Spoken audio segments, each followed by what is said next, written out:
Jadi kata dia bermula sembahyang berjemaah. Sembahyang berjemaah ni sekurang-kurangnya 2 orang, seorang imam, seorang makmum. Pada menunaikan sembahyang fardu yang 5 waktu. Untuk sembahyang fardu 5 waktu. Maka tidak termasuk sembahyang Jumaat. Kerana hukum sembahyang Jumaat itu fardu ain ke atas lelaki yang cukup syarat. Tidak termasuk sembahyang-sembahyang sunat. Kerana ada sebahagian sembahyang sunat yang disunatkan berjemaah seperti sembahyang hari raya, sembahyang gerhana matahari dan bulan, sembahyang istisqa, sembahyang minta hujan, dan juga beberapa jenis sembahyang sunat yang lain. Jadi sembahyang sunat ni disunatkan berjemaah. Jadi sembahyang sunat ni berjemaah, hukum dia bukan fardu kifayah. Hukum dia sunat saja. Tetapi ada sembahyang sunat yang tak disunatkan berjemaah. Misalnya sembahyang rawatib qabliyah ba'diyah. Itu tak disunatkan berjemaah. Tetapi kalau kita buat jemaah, jemaah tu sah. Sembahyang tu sah, tapi tidak ada pahala kerana dia tidak disunatkan berjemaah. Maka mana-mana sembahyang yang tidak disunatkan berjemaah, kita buat jemaah, maka tidak dapat pahala berjemaah. Mana-mana sembahyang yang tidak disunatkan berjemaah, apabila kita buat berjemaah, tak dapat pahala jemaah. Cuma sembahyang tu sah. Misalnya sembahyang tasbih. Sembahyang tasbih ni tak sunat kita berjemaah. Kita buat sembahyang tasbih berjemaah, sah sembahyang tu, tapi tak dapat pahala jemaah. Misalnya qiyamul lail. Malam-malam kita buat qiyamul lail berjemaah. Qiyamul lail ni tak disunatkan berjemaah. Dia bukan daripada sembahyang sunat yang disunatkan berjemaah. Tapi kalau kita buat qiyamul lail berjemaah, sah ke tak sah sembahyang tu? Sah. Tapi tak dapat pahala jemaah. Habis tu buat apa berjemaah? Tak tahu, dah buat je lah. Sembahyang hajat. Sembahyang hajat pun termasuk sembahyang yang tidak disunatkan berjemaah. Tapi kita masyarakat Melayu khususnya dan beberapa masyarakat yang lain, sembahyang berjemaah ni kita buat, sembahyang hajat ni kita buat berjemaah. Kita buat di masjid, surau. Dah jadi satu tradisi. Jadi boleh ke tak boleh? Tak ada masalah, boleh. Tapi dapat pahala ke tak dapat pahala? Tak dapat pahala. Tak dapat pahala jemaah 27 tu, tak dapat. Pasal apa tak dapat? Pasal dia tak sunat berjemaah. Jadi buat berjemaah tadi boleh, tapi tak dapat pahala berjemaah. Jadi kiaslah sembahyang duha, sembahyang apa pun boleh. Nak buat jemaah duha pun boleh. Rasa dah, contoh pelajar-pelajar tahfiz kan, dia nak bagi semangat sikit sembahyang duha, dia buat sembahyang duha berjemaah ramai-ramai. Sah sembahyang duha berjemaah, tapi pahala jemaah tu tak dapat kerana dia tidak disuruh berjemaah. Jadi kan selalu orang tanya, ini sembahyang hajat berjemaah ni ada Nabi ajar ke? Ada Nabi buat ke? Iyalah, memang Nabi tak buat. Tapi boleh tak kita nak buat berjemaahnya? Dari sudut hukum fiqahnya boleh dan sah berjemaah tadi. Cuma tidak dapat pahala. Dia kadang-kadang sah dan dapat pahala, kadang-kadang sah tetapi tak dapat pahala. Baik, hukum dia fardu kifayah. Untuk sembahyang 5 waktu iaitu subuh, zuhur, asar, maghrib dan isyak, hukum dia apa? Fardu kifayah. Fardu kifayah tu pula atas tiap-tiap mukallaf. Siapa mukallaf? Yakni orang yang akil baligh, yang berakal dan cukup umur. Budak ni dia tidak mukallaf, maka dia tidak dituntut dalam kategori fardu kifayah. Jadi orang yang dituntut fardu kifayah ni yang pertamanya mukallaf, Yang lelaki tak termasuk perempuan. Yang merdeka tak masuk hamba. Hamba ni tak termasuk dalam kategori ni. Tak dituntut secara fardu kifayah. Hamba tak ada dah hari ni. Hari ni tidak ada hamba lagi. Hamba telah habis di dunia ini. Sekarang ni dah tak ada dah hamba. Keturunan hamba adalah, tapi dia bukan hamba. Lagi yang mukim, tak termasuk orang musafir. Orang musafir tidak fardu kifayah sembahyang berjemaah. Yang tiada uzur, dan dia ni pula tak ada uzur. Kalau dia ada uzur, sembahyang berjemaah dia ni tidak jadi fardu kifayah. Sembahyang berjemaah dia ni tadi tak jadi fardu kifayah ke atas diri dia. Contoh uzurnya sakit. Orang sakit ni ada uzur lah. Jadi dia atas diri dia tu bukan fardu kifayah. Jadi misal kata orang yang cukup syarat tadi mukallaf, orang laki-laki, merdeka, orang mukim, yakni bukan orang musafir, dan tak ada uzur. 5 syarat ni. Tiba-tiba orang yang ada 5 syarat ni dalam kampung tu semua tak sembahyang jemaah belaka. Ni hak cukup 5 syarat ni. Satu kampung hak ada 5 syarat ni, dia akil baligh, dia merdeka, dia lelaki, dia orang mukim, dia orang yang tidak ada keuzuran. Dia ada 5 atas diri dia ni. Yang ada 5 syarat ni, semua tak sembahyang jemaah belaka kampung tu. Apa jadi orang yang ada 5 syarat ni? Yang ada 5 syarat ni semua berdosa belaka. Satu kampung tu yang ada 5 syarat ni. Orang perempuan tak berdosa pasal dia tak cukup syarat. Laki berdosa. Orang sakit tak berdosa pasal dia ada uzur yang tak sakit tu. Orang apa lagi? Orang yang hamba, okey, tak berdosa sebab dia tak termasuk dalam syarat ni tadi. Orang yang apa lagi? Orang yang musafir tak berdosa. Sebab apa? Sebab dia tak dituntut. Tuntut fardu kifayah. Jadi orang yang cukup 5 syarat ni, semua dalam kampung tu tak buat jemaah. Jadi semuanya berdosa belaka. Itu maknanya fardu kifayah. Ada 2 orang je dalam kampung ini sembahyang berjemaah. Yang cukup 2 syarat ni, 5 syarat ni, dia pun sembahyang berjemaah. Maka yang lain semua dah tak berdosa. Patutnya orang lain tu kena bagi duit lah kat 2 orang tu. Pasal apa? Pasal yang lain tak berdosa tu pasal 2 orang tu. Patut kena bayar. Kutip tiap-tiap rumah RM50 seorang. Kalau orang pentingkan dosa tu. Pasal apa ni 50 ni? Pasal kamu tak berdosa ni, pasal aku semayang. Kalau aku tak semayang, aku pun berdosa. Mu pun berdosa juga. Dengan dia pun berdosa. Pasal tak semayang semua. Itu fardu kifayah. Okey, ini mazhab Syafi'i lah. Ada juga ulama yang kata sembahyang berjemaah ni fardu ain. Tapi mazhab Syafi'i fardu kifayah. 2 orang dah sembahyang dah memadai lah. Habis selesai di situ. Maka wajib diperbuat akan dia pada tiap-tiap kampung. Kena buat sembahyang berjemaah ni pada tiap-tiap kampung. Bismillah. Satu kampung, satu sembahyang berjemaah. Satu perkampungan. Satu kawasan. Tak semestinya kampung. Ada rumah, kena buat sembahyang berjemaah. Berapa kena buat sembahyang berjemaah? Mengikut kadar keluasan kampung tadi. Kalau kampung besar, kena banyak. Kalau kampung kecil, cukup satu tempat saja. Maka jika kampung kecil, itu dia kata ni, kalau kampung tu kecil, taman macam kita ni kecil, okey, maka memada diperbuat akan dia pada satu tempat je.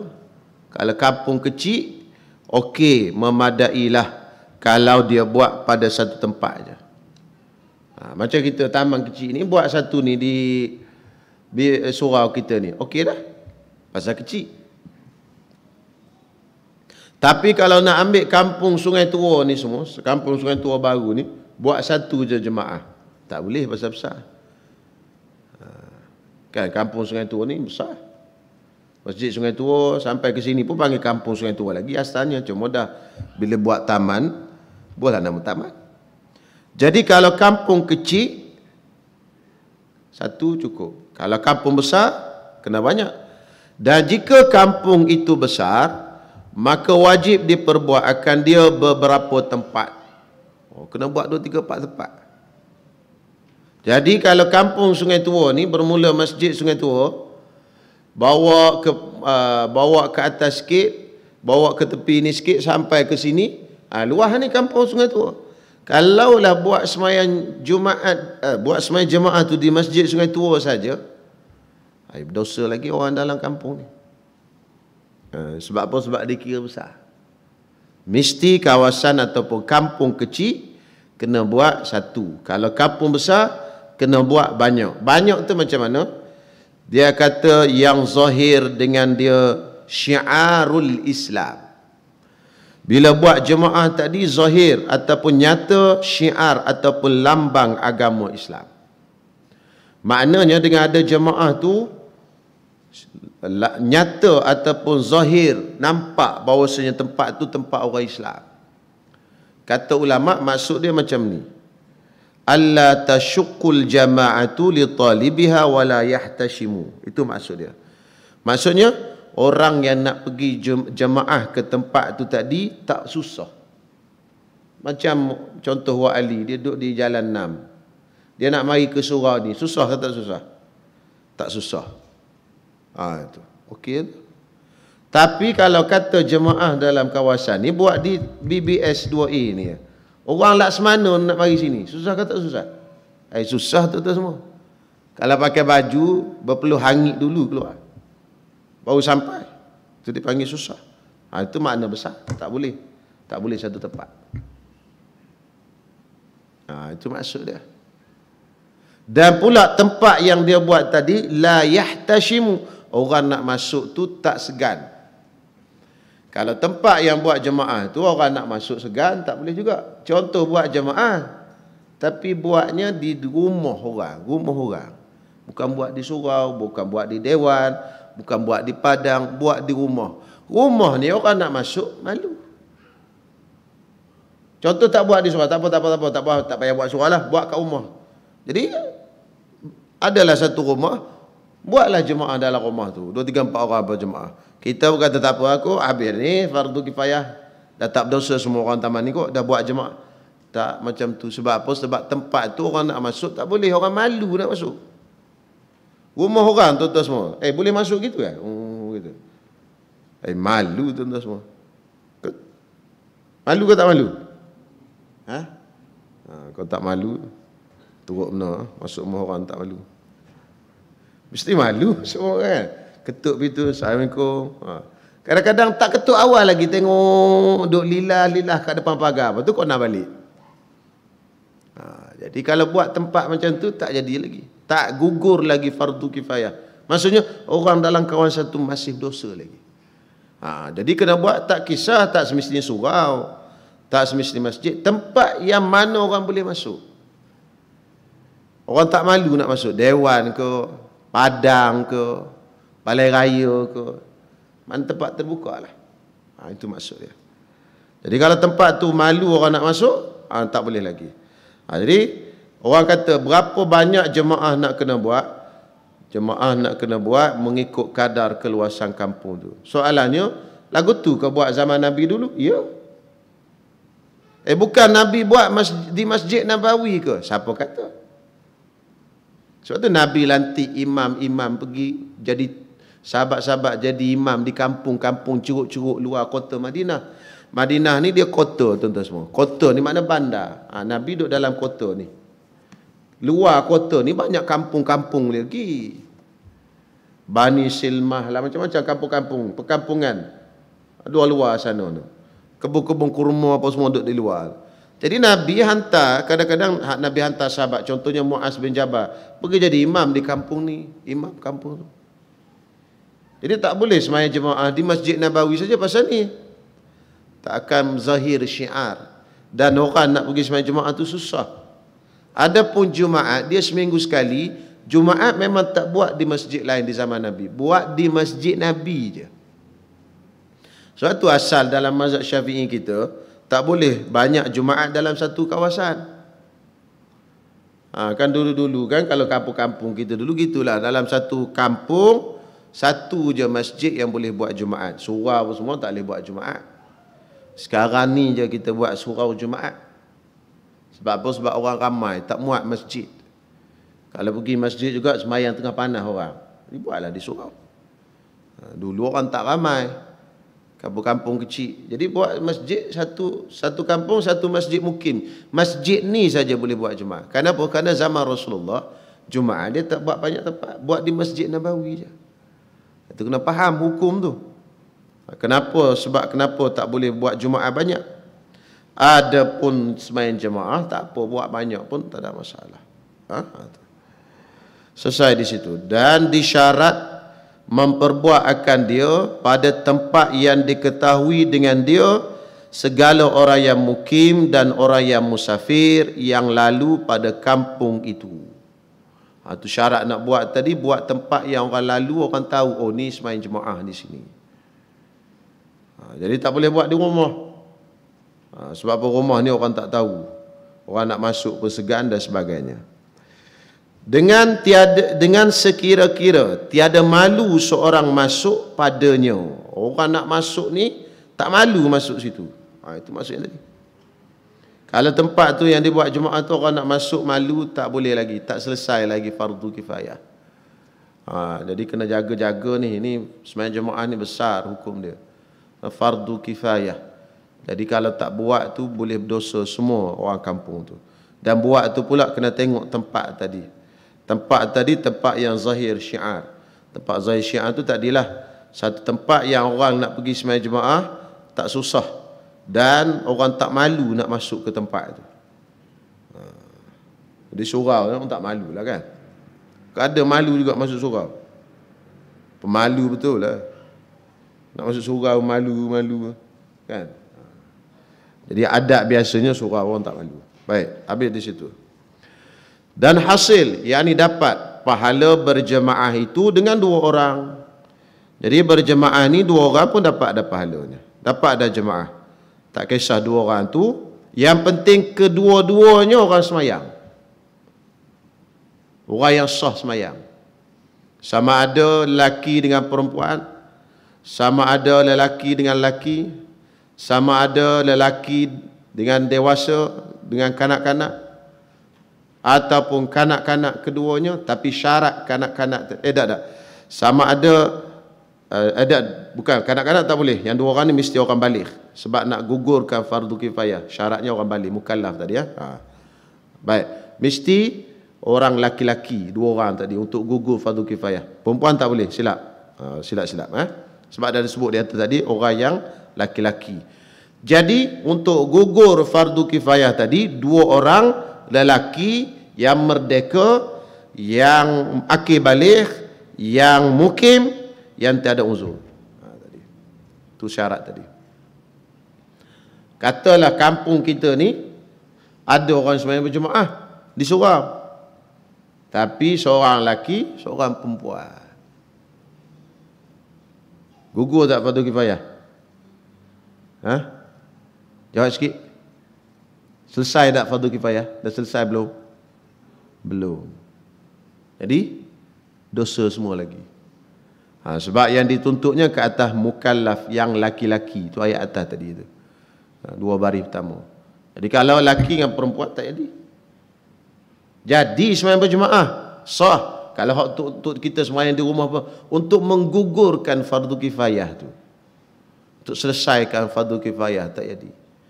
Kan tak ada orang nak sembahyang jemaah. Jadi dia pun ajak bini dia datang sembahyang jemaah ke surau. Kita sembahyang kat surau. Sekurang-kurangnya orang kampung tak berdosa. Dia pun sembahyang dua orang tu. Tak selesai lagi fardu kifayah. Sama juga dengan sembahyang mayat. Sembahyang mayat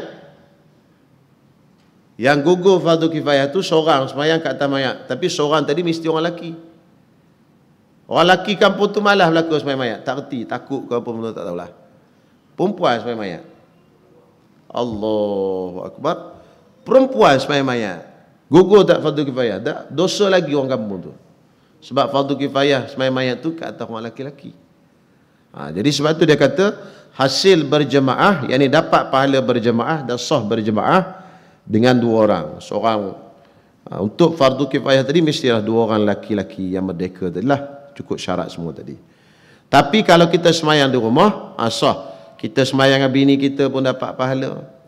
Semayang dengan budak anak pun dapat pahala. Tapi syaratnya ialah anak yang kita nak semayang tu tadi, dia dah sah semayang. Bila budak tu sah semayang? Bila dia mumayyiz. Kalau dia baru umur 7 tahun, kita semayang berjemaah dengan dia, dia duduk belakang kita, tak sah semayang jemaah tadi. Kenapa? Kerana dia belum sah semayang. Kerana syarat sah semayang ialah mumayyiz. Jadi budak yang tak mumayyiz, kita tak boleh jadikan dia makmum. Apatah lagi jadi imam. Yang ni pelajar-pelajar tahfiz ni dah mumayyiz semua dah. Takkan tak mumayyiz lagi? Tak reti lagi yang mana bersih suci ke? Tangan kanan, tangan kiri tak kenal lagi. Kalau tak kenal lagi, baru dia panggil mumayyiz. Belum mumayyiz. Kalau letak najis dengan emas, dia pergi ambil najis. Itu tak mumayyiz itu. Adakah? Tak nasi dengan batu, dia pergi ambil batu. Tak ada. Tak mumayyiz. Jadi sah jadi imam dan sah jadi makmum. Pasal semayang dah sah, dah semayang. Tapi kalau budak dia umur 7 tahun, 6 tahun, kita nak ajar dia semayang. Kita pun suruh dia semayang belakang kita. Allahu Akbar. Kita tak boleh niat jadi imam pasal dia tak semayang pun, dia belum mumayyiz. Tak sah pun jadi imam kita tu. Sebab kita nak jadi imam, mesti orang yang duduk di belakang kita tu orang yang semayang. Itu syarat dia. Tak semayang, tak sah. Dan dia pula boleh memutuskan saf. Sebab dia boleh masuk seorang di situ, dia tak semayang. Putus saf tu maksudnya kosong yang boleh masuk muat seorang. Sebab tu tuan-tuan semayang jangan kangkang luas. Kangkang luas. Jadi kalau dia tutup kangkang tu boleh masuk seorang. Putus sah tu. Tu ada jenis semayang kangkang luas itu. Apakah hal tak tahu. Sakit ke apa tu. Itu putus saf. Bila putus saf, orang yang duduk dalam saf tu tak dapat pahala 27. Ini kecuali musim Covid ni lah. Covid ni putus saf hari-hari je. Kan? Memang sentiasa putus saf. Putus saf tu maksudnya ruang antara kita dengan orang sebelah tu muat masuk seorang. Putus lah. Tak dapat pahala 27. Kalau tak muat masuk seorang, itu dapat pahala 27. Cuma mungkin sempurna tak sempurna. Mungkin ada renggang sikit, apa semua itu sempurna tak sempurna je lah. Tapi pahala 27 tu dapat. Tapi kalau boleh masuk seorang, putus sah. Jadi budak tadi kalau dia duduk, kalau tolak dia ke belakang, muat seorang duduk di situ, putus sah. Bila putus sah, tak dapat pahala 27. Habis tu Covid ni tak dapat pahala 27 ni. Covid ni. Dapat pahala 27. Ini dapatlah pasal uzur, ada keuzuran. Lepas ni dah habis Covid, pun duduk macam ni lagi, tak dapat lah. Mudah-mudahan Allah Ta'ala angkat cepat-cepat lah Covid kan. Sekarang ni pasal darurat, kan, ada keperluan, itu tak apalah. Jadi makruh tu tadi hilang dengan sebab ada hajat dan keperluan. Baik, selesai di situ.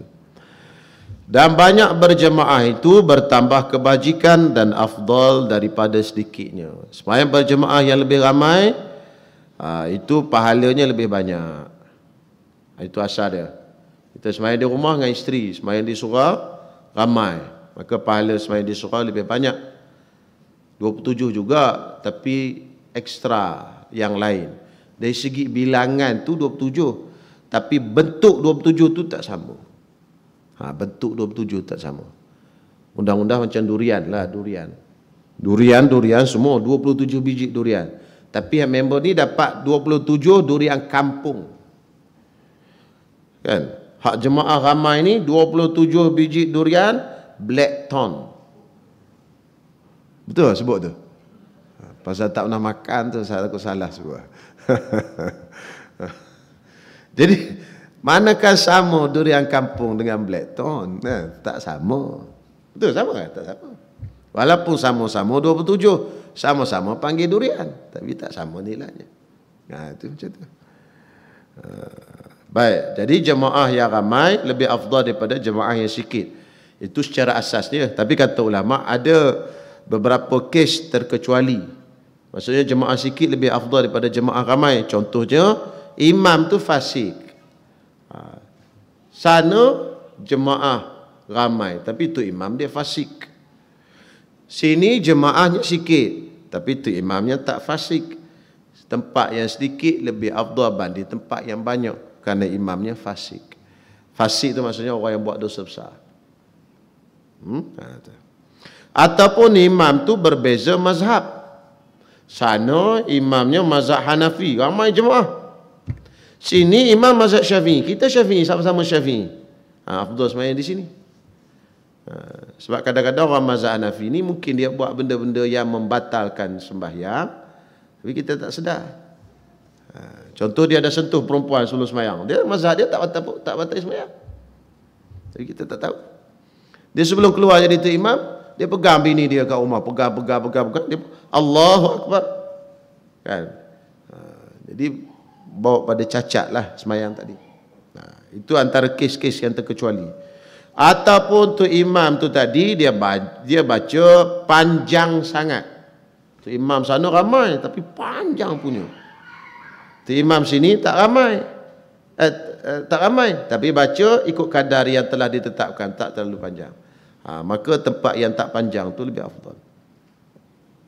Sebab bila kita sembahyang berjemaah ni, sembahyang fardu ni, sunat kita baca sederhana, ikut waktu. Kalau maghrib pendek, maghrib ayat-ayat lazim, kadar tu saja. Kuliah, qul huwallah, idza jaa, alam tarakai. Itu. Subuh panjang, paling panjang subuh. Zuhur dengan asar sederhana. Isyak pun sama sederhana. Hak paling pendek sekali maghrib. Itu kaedah baca. Sebab apa maghrib pendek? Sebab nak meraihkan khilaf. Dalam mazhab Syafi'i, ulama Imam Syafi'i kata maghrib ni habis waktu semayang dia dengan 5 rakaatnya. Semayang maghrib 3, semayang ba'diyah maghrib 2. Habis semayang maghrib. Itu fatwa Imam Syafi'i ketika dia di Mesir. Sebab tu maghrib ni bacanya pendek saja. Nabi pun baca pendek maghrib. Kalau tuan-tuan pergi ke Mekah pun sama, maghrib imam-imam di Masjidil Haram, kalau sudir sebagainya, biasanya dia semayang, dia baca kuliah, qul huwallah gitu. Semayang maghrib itu pendek. Ayat-ayat lazim lah. Maknanya lebih kurang alam tarakai, wadduha, panjang-panjang pun. Macam itulah. Habis di situ. Kerana semayang berjemaah itu lebih, yang ini lebih afdal atas orang yang semayang seorang dirinya dengan 27 darjat seperti yang tersebut pada hadis Nabi meriwayat akan dia oleh syaikhan. Ingat ni yang belajar tahfiz khususnya, kita kena tahulah istilah-istilah ni. Nanti keluar nanti orang panggil kita ustaz, orang tanya kita syaikhan. Syaikhan ni apa benda pula? Syaikhan ni. Syaikhan ni istilah dalam agama kita. Kalau dalam ilmu hadis, syaikhan itu bermaksud dua syekh merujuk kepada Imam Bukhari dan Muslim. Meriwayat akan dia oleh syaikhan, maknanya meriwayat akan dia oleh Imam Bukhari dan Muslim. Kalau baca dalam kitab fiqh, kalau jumpa syaikhan dalam kitab fiqh, itu biasa merujuk kepada Imam Nawawi dan Imam Rafi'i, dua ulama besar dalam mazhab Syafi'i. Itu kena tahu istilah dalam pengajian. Bismillah. Dalam ilmu hadis bila sebut syaikhan, ia bermaksud Imam Bukhari dan juga Imam Muslim.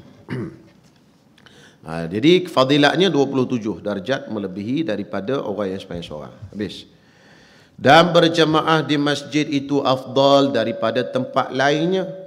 bagi yang lain daripada perempuan yang muda yang elok-elok sikapnya. Berjemaah di masjid itu afdal. Masjid. Saya pun tak tahu pasal apa orang Melayu kita ni banyak buat surau. Jadi dia surau ni susah sikit lah. Tapi dalam masyarakat kita ni banyak surau. Jadi bila surau, ada beberapa perkara yang kita tak dapat fadilat berbanding dengan masjid. Pertamanya, kita tak dapat fadilat i'tikaf. Yang kedua, kita tak dapat nak sembahyang tahiyatul masjid. Itu. Yang ketiganya, bangunan surau dia tak sama dengan bangunan masjid. Dia tak sama kedudukannya. Yang mana setiap inci bangunan masjid itu adalah wakaf. Berbeza dengan surau, boleh jadi wakaf, boleh jadi tak wakaf. Tapi yang paling ketara tadi i'tikaf lah. I'tikaf dan solat tahiyatul masjid. Jadi dia kata semayang di masjid itu lebih afdal daripada tempat lainnya.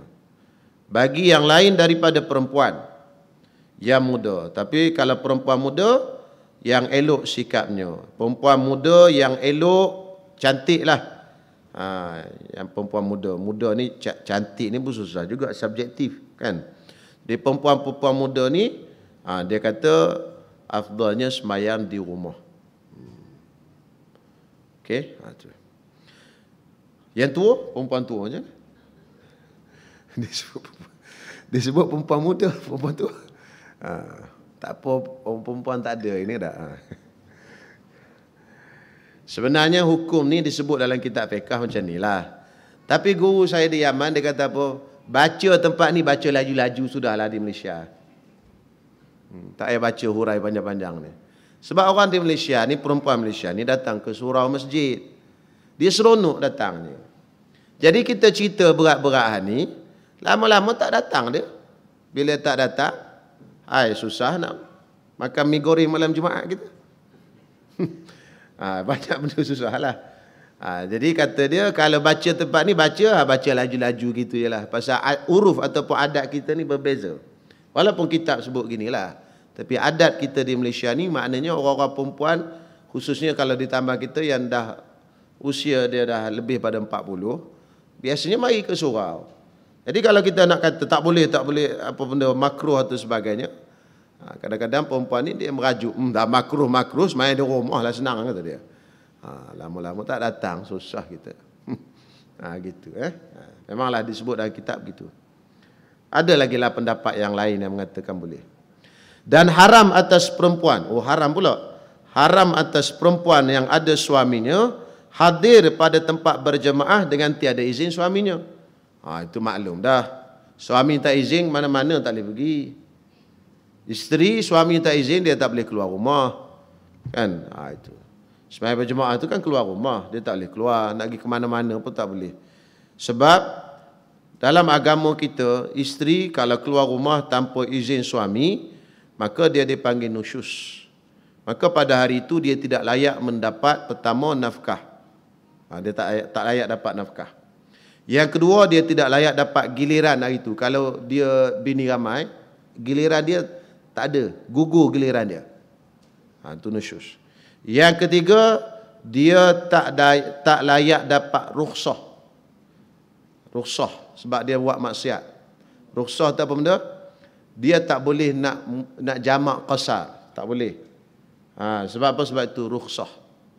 Contoh dia keluar rumah, dia nak pergi musafir ke mana-mana tanpa izin suami dia. Tengah jalan dia tak boleh jamak qasar sebab dia buat maksiat. Yang keempat, dia dilaknat dan dikutuk oleh malaikat.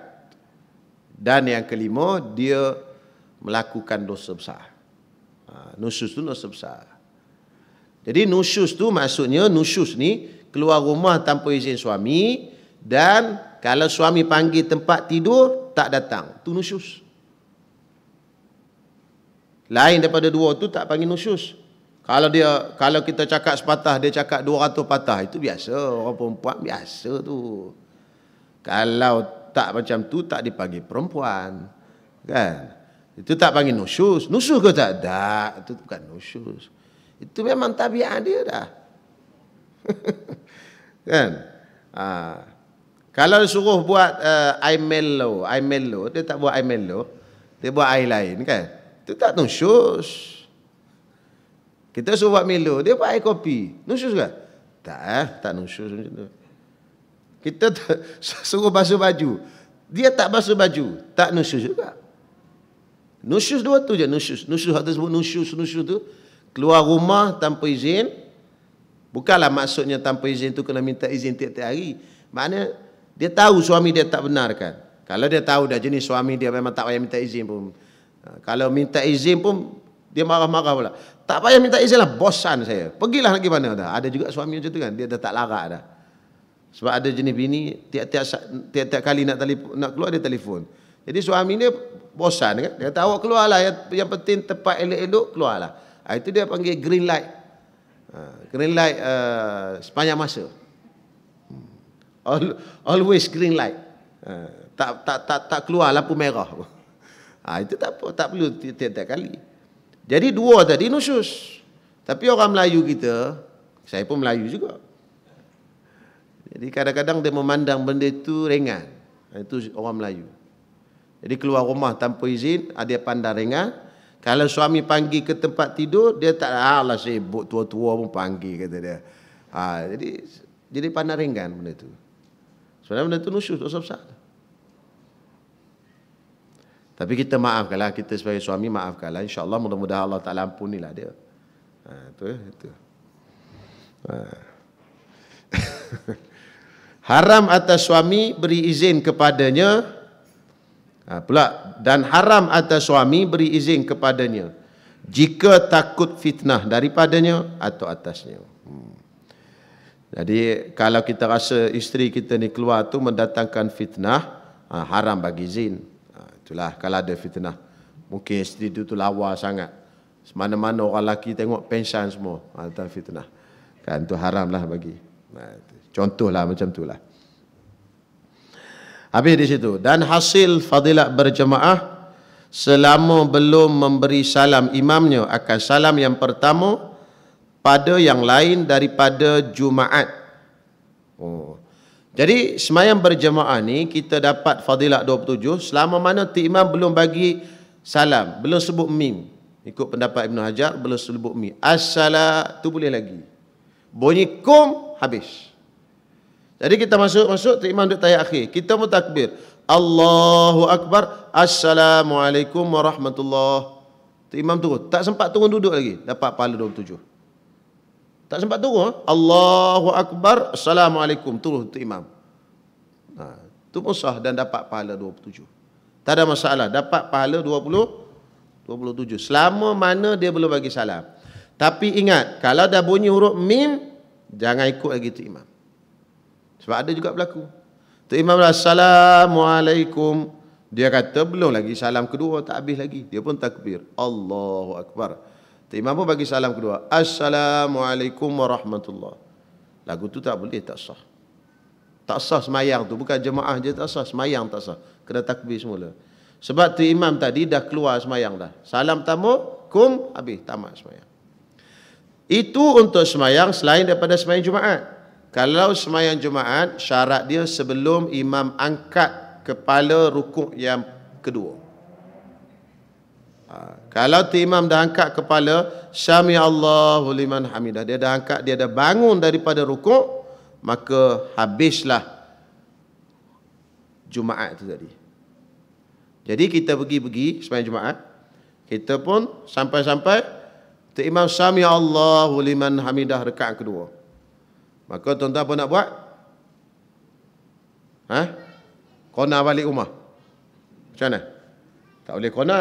Masuk masjid. Allahu Akbar. Sajaku semayang fardu Jumaat 2 rakaat. 2 rakaat mengikut imam kerana Allah Ta'ala. Habis tadi dah kata tak dapat Jumaat. Ya, tak dapat Jumaat. Tapi kena niat macam tu. Bila tu imam bagi salam nanti, Assalamualaikum warahmatullahi. Assalamualaikum warahmatullahi. Bangun sambung zuhur. Niat Jumaat buat zuhur. Tu kena faham. Boleh? Niatnya Jumaat tapi buatnya Zuhur.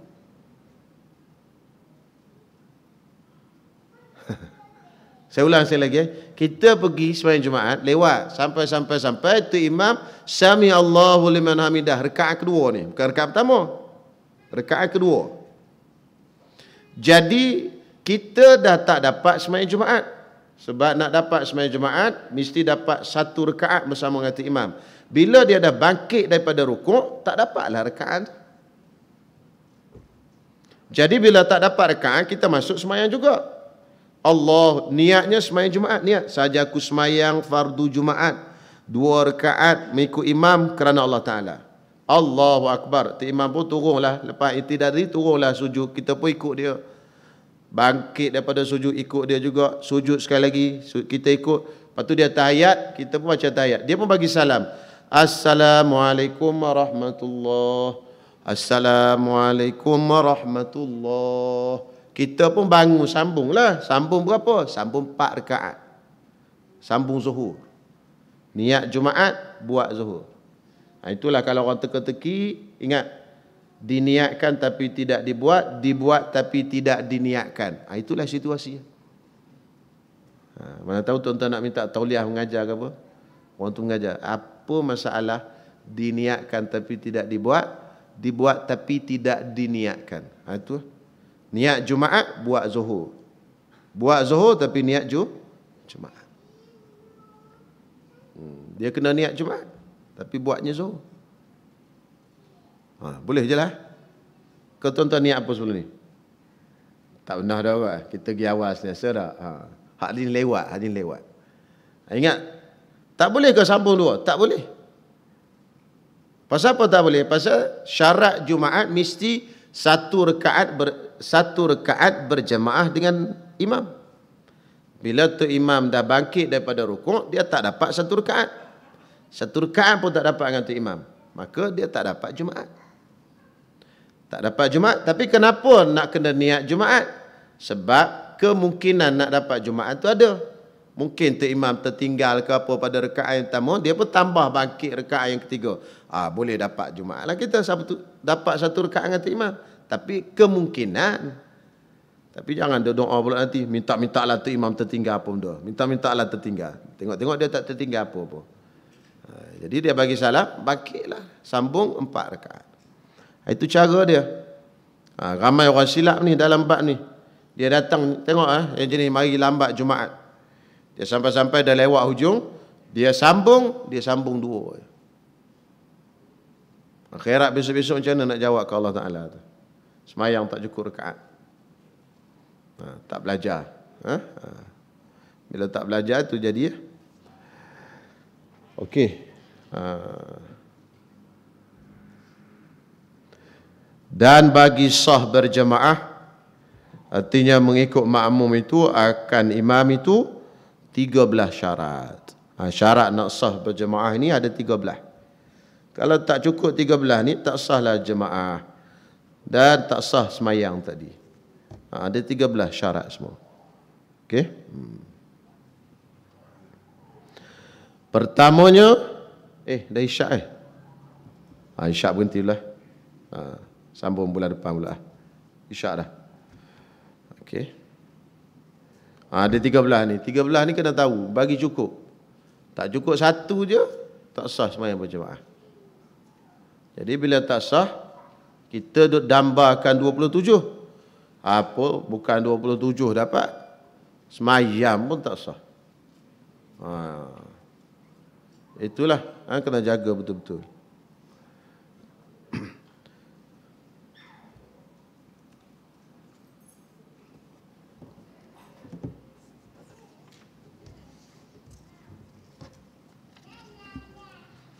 Bismillahirrahmanirrahim. Alhamdulillahirabbil alamin.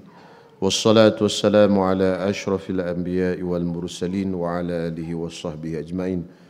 Allahumma ya rabbana taqabbal minna innaka antas samiul alim wa tub alaina innaka antat tawwabur rahim.